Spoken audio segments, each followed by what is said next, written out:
Welcome back to part 2, my fellow Final Fantasy fans, or specifically if you're watching this you're probably an FF10 fan. You probably have some vested interest, and we are going the audio drama wheel. So yes, this is part 2. If you're coming to this video and you haven't seen part 1, get your booty over there, click this link, swiggity swooty, off you go. You're gonna need that for this to make any sense, but now we're all clued up. The audio drama wheel. This is the far more exciting video for me to do because this is the strongest, the most legit. This came to the West, so we had it in the West. And for anyone who hasn't seen it yet, this is what actually comes at the end of the game on the 10 and 10.2 remaster. This was an option, and basically it was a little audio section. I think it was only about half an hour long. But it was significant. It officially reopened the story of Final Fantasy X and 10.2, and the fact that they actually inserted it in that remaster is really telling. It's quite clear that they put that audio drama in there to try to fish out an interest, and I mean, it's been a real mixed bag. I think for as many people who say they don't want this audio drama or they don't want Will, I think there's an equal number of people saying they do want it. All I'll say is, for anyone who's shocked that they've reopened it, I really don't know why. I still hear people are so stunned about prequels and sequels, and oh my god, there was a 13.2 and a Lightning Returns, and oh, I can't even believe 10.2 happened, and oh, this is only Square Enix, Squaresoft never done this, and this isn't what Final Fantasies do. Guys, I think that prequels and sequels are so standard, we've had so many of them, that it's really not out of the norm. I mean, just looking at FF4, that was reopened with the After Years, FF5, that was kind of reopened with the Crystal Legends, or Legends of the Crystals, that was Bartz's, I think it was ancestor, don't know if it was a son, but one of Bartz's ancestors. Then there was 7, and holy crap, how many openings did that have? Advent Children, Dirge of Cerberus, then it had its prequel of Crisis Core. FF12, that had Revenant Wings, that was also very nearly reopened with Fortress. That was a project that got cancelled, but that was going to be 12 too. And that's going to be huge. Then 13, as we know, was opened 3 times. Type 0 at the end was reopened, so it's pretty standard. And to be honest with you, it wouldn't even surprise me if, although they said they're not going to think about doing it, I wouldn't be surprised if they reopen 15 too. But going on to the audio drama, because like I said, I really like this one. This is actually my favourite, and I would indeed like this to be 10.3, and it is the most likely. For anyone who hasn't seen it, I will leave a link in the description now. If you've never heard of the audio drama, honestly, go to the link in the description, give it a quick listen. But if you haven't got half an hour, or it was so long ago you can't remember, a quick recap. So basically what happens is, it's set after a year of the Yuna and Tidus relationship, reunion. And I spoke about where that comes canonically to the novella, and the novella is squeezed in between the Zanarkand reunion. So yeah, a year passes on, and Yuna and Tidus, their relationship is going great. Or so it seems to be from Tidus's eyes. Tidus he's very enthusiastic about their relationship, but Yuna is showing hints of being distant. And this is the main thing that people could not understand from the audio drama. Honestly, when the audio drama came out, I remember every comment, at least 8 out of 10, just simply did not get it. I can't believe you're making Yuna cold towards Tidus. I can't believe they're breaking up. And honestly, that's not what was happening in this story. That's first of all the biggest misconception. She's doing it for his safety. Even straight away from the novella, that is instantly putting Yuna on the back foot, because the more she's around Tidus, the more he starts to remember what happened. Simply her being near him, because again, if we go to the novella, that's how Bria got his memories back. It was by being around the Bhed, and I think that is the premise of the audio drama wheel, because it starts up and we find out that Tidus, he's become a famous blitzballer. He's carried on his blitzball career and he's doing fantastic, and he's a celebrity again, just like he was in Zanarkand days. Yuna, on the other hand, this is the interesting thing, she's gone back to being a summoner. Now, when I first heard the audio drama, I didn't like that. In fact, I hated that, though 10.2 to me, and why I loved it, it was about Yuna throwing off that summoner garb, that summoner robe, and becoming her own independence, and kind of seeing the Yevon religion for what it was. It was corrupt. But this is the thing, I don't think that Yuna is worshipping the religion. And the reason she's going back to being a summoner, and she is praying to the Aeons, and she's trying to manage and do the summoner duties, which is of course to send the dead and manage the fireflies and make sure nothing is out of flux, is because of what she did back on the island with Johit. She brought back Tidus, and I think she knows that what she did could cause what eventually happens in this audio drama. It causes instability in the far plane. So right there from the premise, Yuna has a very good reason for going back to being a summoner. When I look at it like that, yeah, I could get on board with it. So that's what we find out. Yuna and Tidus are spending a lot of time apart, and then two new characters get introduced. One of them is Chuami, which is Auron's daughter, or supposedly Auron's daughter. There's a bit of contention in there, and it kind of sets Chuami and Lulu at heads because obviously Auron's famous, all of the Guardians are famous, they're the team that saved the world, and so many frauds have come forward saying, I'm Auron's daughter, trying to claim his possessions, so immediately Lulu doesn't believe Chuami. But of course Chuami is obviously going to be Auron's daughter. They've teed Chuami up as a character who is genuine, although she is very blunt and rude. I'm actually going to take this moment just to quickly discuss Chuami, because she's a real central figure of the audio drama. She is very blunt, and she's very much to the point, and I actually might be the only person who loves Chuami's character. I mean it, guys, I think she's a fantastic character, and I could not wait to get my hands on 10.3 if it has Chuami in it. I can tell you now, she'll probably be my favourite character. Now, to some people that's going to be absolutely baffling. Chuami was a bitch. You go to the comics section of the audio drama and it's, I hate Chuami, Chuami's rude, Chuami's arrogant, and honestly I think a lot of people have exacerbated her character, or they've kind of missed the point of her. She is Auron. In every way she is a female Auron. Auron would often say things that were quite shocking, insulting. It's kind of a very harsh atheistic view. A lot of atheists kind of come off this same way, coming off as very rude, coming off as very condescending. And while Auron kind of realised that Spira was brainwashed everyone from Waka to Lulu to Yuna to pretty much the entire world, they were still faith believers, they were still worshippers.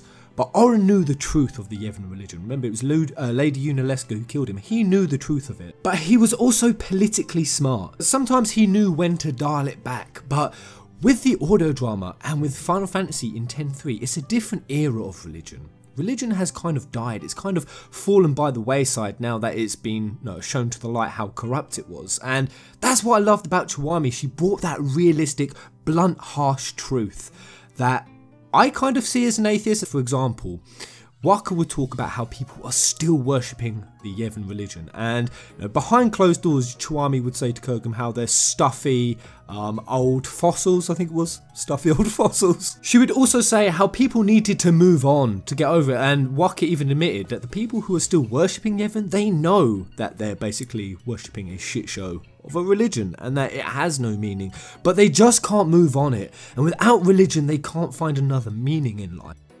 There's a lot of these struggles, the internal struggles and debates that even happen in religion in the real world, and to see that brought to a game on this kind of level is a really interesting dynamic, and that's what Chuami represents. I think she represents a staunch atheist dropped in a world of religious fanatics, and the frustrations that she goes through. And yes, she'll come to sometimes say things that will come across as rude, and that's why Waka would say you need to be more caring, more understanding, even though it is, for all intents and purposes, a corrupt religion, and even people worshipping, deep down they know it, but they just can't move on.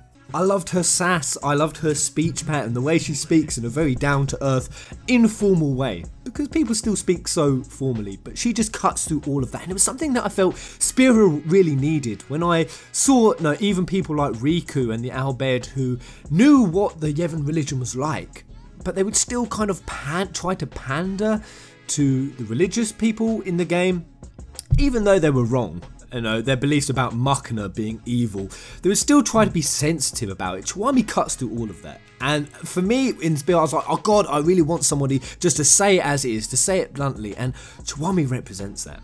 And I think a lot of people have not given enough credit for just how intelligent and indeed how caring she is. Although she doesn't believe in all of this, she's still friends with a summoner, Kurgan, who is, for all intents and purposes, still religious.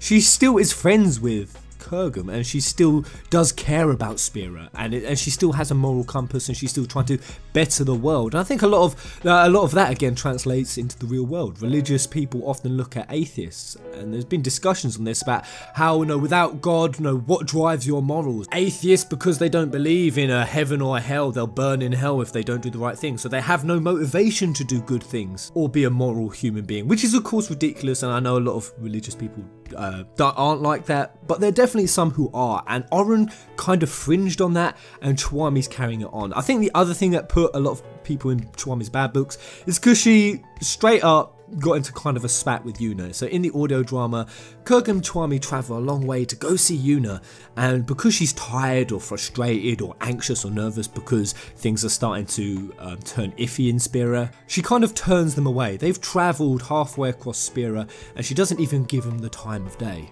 Now, there's, again, a very good reason for Yuna doing that, but a lot of people look to that when Chuami called her out, and then Yuna apologises when she realises how insensitive she's being, but then they all flipped it on Chuami. She's the insensitive one, she's the bitch, she's the cow for doing that, because of course Yuna is a beloved character to a lot of people, they put her on a high pedestal, and for another character to come in and call Yuna out, of course that got a lot of people's backs up. But guys, come on, at the end of the day, Chuami was right in what she was saying.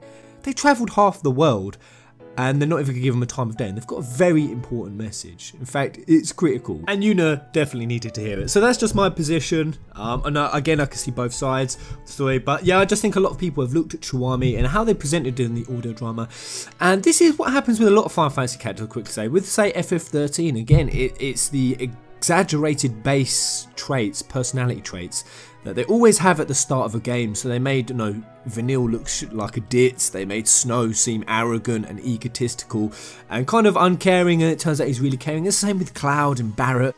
And even Noctis, they made him childish. He went to arcades and didn't eat his vegetables and had tantrums. And some people say, oh, Noctis is a spoilt brat. I hate Noctis' character, he's a spoilt brat.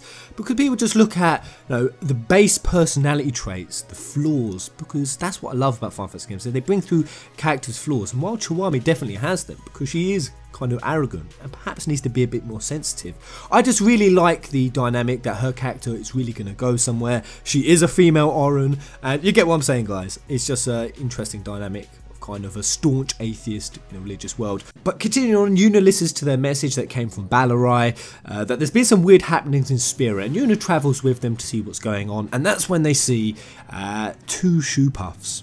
At this location, when loads of people have met, it's kind of near the Far Plane Rift, I believe, they see 2 shoe puffs, and shoe puffs are supposed to be extinct. There's only supposed to be 1 left, so the fact there's another, holy crap, where did this shoe puff come from? And finally, rounding out what was supposed to be a very quick summary, there's a crowd, and there's a father and a daughter, and just like you could see loved ones on the far plane, they're visiting the mother, and she's supposed to be dead. And people who are dead on the far plane, they can't speak, but then the woman speaks, and Yuna flips out, and she's like, what the hell, stuff ain't right here. And lo and behold, at the end of the audio drama, Sin has returned. The final part of the story, after finding Sin back, Kurgum ditches off Chuami, he was very close to just a couple of hours ago. He just suddenly ditches her. See you later, bye, I'm off. And isn't it a bit strange that Yuna then does the same thing? She goes, finds Tidus, they talk, and she makes up this whole bullshit about about Tidus being with some other woman. And when Tidus shuts that down, Yuna kind of blabbers, kind of gets a bit flustered, and then she goes on to another excuse. I just can't be with you, I'm not in love with you. And when that doesn't work with Tidus, she just quickly throws out, I'm in love with someone else. And she says Kurgum, or hints at Kurgum, and she met this guy 2 days ago. Now, this was so obviously fake on Yuna's behalf that it blew my mind after the audio drama when the comment section, 8 in 10 comments were, I can't believe Yuna is breaking up with Tidus. Obviously, I thought it was so obvious from the way they did the audio drama that it wasn't happening. It's even more shocking when, following after that scene, Tidus goes to Lulu, tells about what Yuna's doing, and Lulu basically says, oh my god, how stupid can you be? Do you not even know Yuna? Then it says, quote, Tidus's eyes open in realization. I mean, how did people miss that scene? I don't get it. So Lulu straight up told Tidus what Yuna was doing, and so he goes off and chases her because of course Tidus, he's going to be the hero and he's not going to let Yuna go it alone. But for anyone who's wondering, okay, so if it is made up, why is Yuna doing it? The reason why Kurgan and Yuna are separating themselves from the people they love is because when Sin is around, you have to craft the final Aeon. They don't know this is the route that they're going to have to go yet. Again, they didn't create a final Aeon to beat Sin last time. But all they know is that the person closest to them is the one who's going to be in the firing line. Yuna already lost Tidus once, she has no plans to do it again. And again, that's why Kurgan makes the quote of, "Only a summoner would understand." It says that to Chuami. The long story short is because of what Yuna did, the far plane is in disturbance and souls are coming back.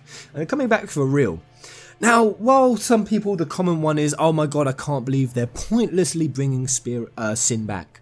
It means that everything that happened in 10 and 10-2 were for nothing. Now, you could look at it like that, and I suppose you have a point, but what does that mean? Sin has come back, so what happened previously was for nothing. That doesn't seem to make sense to me. I hear that all the time. Why does there need to be a reason? Why does a villain or a certain villain or enemy... By the way, Sin isn't the only enemy. When souls are coming back, you can imagine it opens it up to the possibility of Seymour coming back. Shuyin, the Grandmeister, the Corrupt Grandmeister. We don't know. There's so many villains that come back. And even just ones that didn't exist, new ones can be created. Anything is possible. But I don't understand why a villain coming back makes the previous time redundant. Why is it, oh, if a villain comes back, it means when they saved the world before it was for nothing? No, it was for something. It was to save the world at that point in time. I mean, I kind of feel like this is with Joker and Batman. I mean, the Joker appears again and again. If Joker appears, you know, in another episode, do we look at the previous episode where Batman beat Joker and go, oh, that was pointless.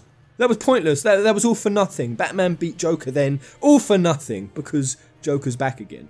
Never understood that argument, and I really don't understand it here, but it is the most common one. But focusing on any soul can return, it works both ways. So what I hear about 10.3 is a lot of people say, I want a Jecht, Braska and Auron story.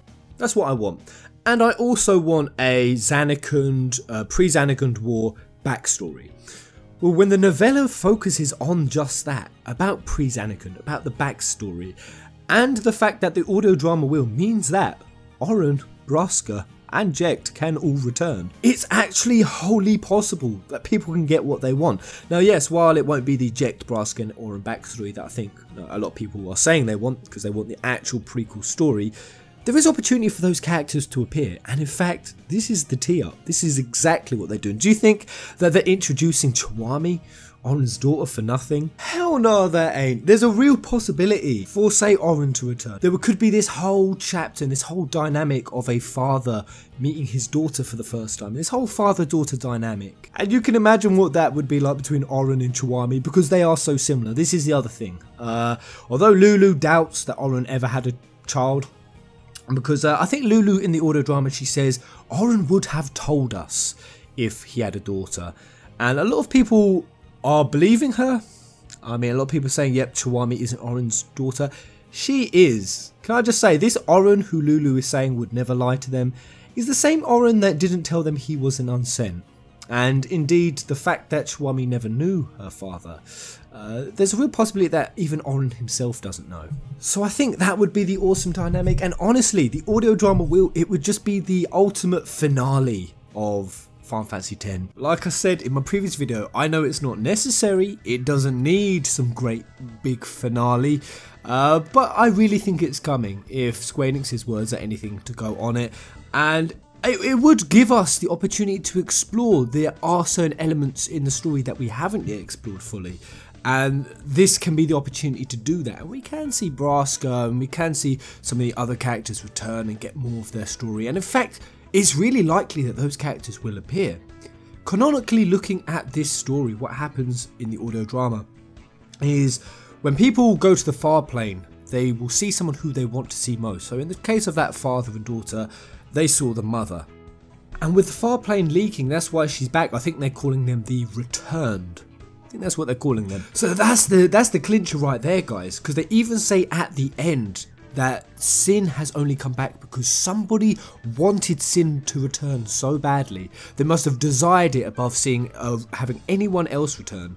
And that's the thing, there's someone working in the shadows. Behind all of this, I know, the audio drama and the novella, they've got so much mystery and they don't explain a lot. And of course it wouldn't. It's just a tee up, it's just a teaser. It's not going to explain a lot. But even going to the novella, who threw the ball, the leathery bomb, at the back of Tidus's head? Who did that? There's this whole speculation that it is Johit, the ancient summoner who taught Yuna even how to resurrect and to get her to a highest form of power. There's a reason for that. Johit back in the day, he went up against some Bhed Markner, I believe, or as he would have known him back then, the Bedols, Ibstead, and one of the machines he went up against was carrying a brown leather package that was a bomb. So they've kind of done this link, this sneaky little hint that perhaps Johit's working in the shadows, and there's a hell of a lot to it. There's all this backstory and hidden underlay, and even if it is Johit's doing it, why is he trying to transcend Yuna to the highest levels of her power? And in my previous video, when I said that someone is materializing objects like a boat out of nothing, some people in my video said, yes, that is ridiculous, and I still do agree that is against the law of Spira. No, it's not, guys. Even in FF10, that's exactly what summoners can do. Most people don't know this, I've got this confused, but there's actually no time skip in FF10. Zanarkand was 1,000 years ago. A lot of people think that Tidus was transported 1,000 years into the future. He wasn't, guys. He was actually born at the same timeline as Yuna, and the Zanarkand that Tidus lived in was Dream Zanarkand, and that's because Yevon, or Yevon as he was once known, back when he was a summoner, his people were going to get wiped out by Bhed in the Holy War 1,000 years ago. And he created Dream Zanarkand, and Tidus is actually living in it. Tidus didn't get transported 1,000 years, he's just living in Dream Zanarkand. So that's crazy, and it takes a hell of a lot for people to get their head around that, but there is no time jump in Final Fantasy X, none whatsoever. And I didn't even know that after I first played it. It took me a while to clock onto that. But Yevon, that's what he can do. He can fabricate an entire dream city into existence, and in fact even Johit, the island that Yuna goes to and that Johit is on, he actually created that island as well. So we've got summoners who can create entire cities and entire islands. I believe Johit created that island to take Bria to it, the guardian who wasn't allowed to remember, and they'd keep wiping his memories, so perhaps that Yuna's going to do the same thing with Tidus, and there's a way that this is all going to link in with Yuna. Now, we've got these summoners who can fabricate entire cities and islands with their power. Does it seem that ridiculous now, or against the law of FF10, that Yuna could summon a boat if she wanted? And that's the exciting thing. For these ancient summoners, it seems like Yuna is on the path to becoming one of them. And that's the thing, when Mason, the old summoner dude, he shakes Yuna's hand, a lot of these summoners and Johit, they're all drawn towards Yuna. I think they all know that Yuna is next to transcend to one of the highest level summoners. So what I'm saying is, guys, it's not entirely possible that by the end of 10.3, Yuna, if Square Enix go down this route, that they're clearly teeing up, she could create entire towns and cities and not alternate realities, but dream realities and dream worlds, and that would be crazy. That'd be off the hook. And that is all that the audio drama represents. The audio drama will. It doesn't represent anything about people are focused in the wrong areas. They've focused on the superficial and the shit that isn't even real. Oh, Yuna and Tidus breaking up. It didn't even happen. They're focusing on Chuami's character. They're focusing on things from the novella that aren't even true. What, Tidus's head landed next to Yuna? That's so shit. I mean, that didn't even happen. People have got both the novella and the audio drama totally out of context. I mean, so much of it has gone over people's heads, and they've misinterpreted it so extremely that, that's why I wanted to do these videos. All the audio drama represents is any possibility for the story to go to any era. When the far plane is emptying out, that can mean anything. Any characters can come back. Again, Brask eject, Auron, they're likely to come back. Again, it's who somebody wants to bring back, who is coming back. So that's why Sin came back. Now, who does Chuami want to bring back? She's trying to find her father and more about her father. So it's obvious the tee up that Chuami is going to bring Auron back into existence. Who would Yuna want to bring back? Well, she's probably going to want Braska back. she thinks very highly of her father. Would Tidus want Jek to come back? Or his mother? No, with Waka and Lulu? Oh, you best believe that one of them is going to want Chapu to come back. In fact, both of them. So Chapu could even come back. And then imagine the fucking spanner. Oh my goodness, guys. I only just realised that. Waka and Lulu, they've got together. They've had a kid. And there's Chapu in the bloody middle, because it was always kind of awkward that Waka stole his dead brother's bird.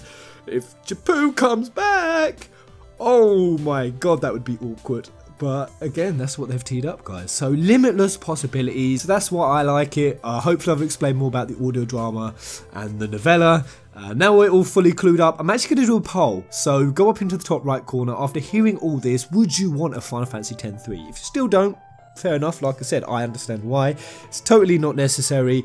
But again, I have to reiterate, if they did a 10-3, they'd have to craft all of this into a game, and the story would likely change, it would be altered. They could easily change it. All I see from the novella and audio drama is base concepts of ancient backstory of Spira, Yuna possibly ascending to one of those Yevon kind of levels of summoner power, which would be crazy, and no, again, that's why people get triggered that Sin's coming back is silly, because Sin is only unholy armor for an ancient summoner. And there's this thing where they seem to be bringing ancient summoners out of the woodwork. It looks like Yuna's going to become one, or reach that kind of level. They've got Joe here, maybe he's working in the shadows. They've got Yevon, they've got Yuna Leska, perhaps they'll bring in Mason, and they'll all have to fight it out, and Yuna will have to arise. It'd be like the ancient summoner Hunger Games. I'm joking. All I see is limitless possibilities, and that's why I can't understand what anyone's to be triggered about. There's so little set in stone with the novella and the audio drama, when you actually look at it, that honestly anything you want for 10-3 could be a thing. So there it is, guys, on the table. Wanted to clear it up, and now we are all as informed as I think we could possibly get at this point on what 10-3 would mostly look like. I'm going to stick a poll in the top corner. How do we feel? Has anyone changed their mind? Was you once a no to the 10-3? Are you now a yes? Or was you a yes and you're now a no? Say it straight, guys. Go up, do the poll. Let's see how much of the fan base would want a 10-3. Full respect to anyone's point of view, because I know this is just a crazy subjective topic, and it's kind of controversial. It's kind of, I admit, strange. It is indeed, but I really do think from what Square Enix is saying, they're seriously considering it. So, I hope you've enjoyed this, guys. Until the next video! Keep out.